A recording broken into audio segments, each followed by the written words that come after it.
আরে ভইস, এই কালের মানুষগুলান কেমন জানি হইয়া গেছে রে ভাই। তা কইলে ভুল কইছুস কই।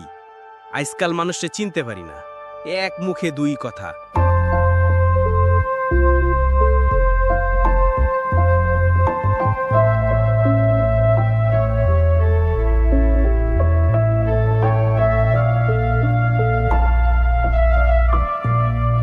আগে এত ফাঁকি ফাঁকি আছিল নাকি?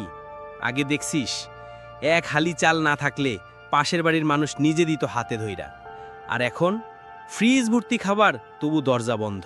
ঠিক কইছস, তখন এক থালায় ভাত খাইতাম 10 জন, এখন 10 থালায়ও খাইলে মন ভরে না। কই আগের দিনে সেই মায়া?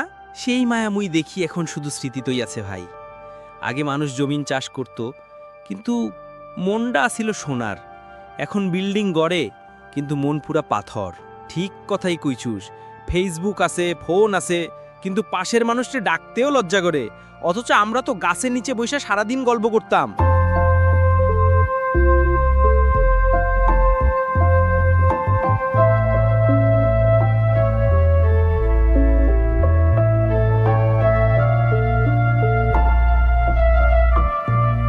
ও, আর আজকাল 12টা বাজলেও ছেলে মাইয়া ঘর থেকে বেরোয় না, মোবাইলে মুখ গুজে রাখে।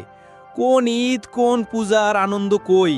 সেই জন্যই কই দুইজন ভাই, আগের দিন ভালো আছিল, শান্তি আছিল, মানুষ আছিল। এখন শুধু হইচই, কিচ্ছু নাই ভিতরে। তর্কতার লগে একমত ভাই। এই মাটি, এই গাছ, এই নদী সব আছে, শুধু মানুষটাই আর আগের মতো নাই।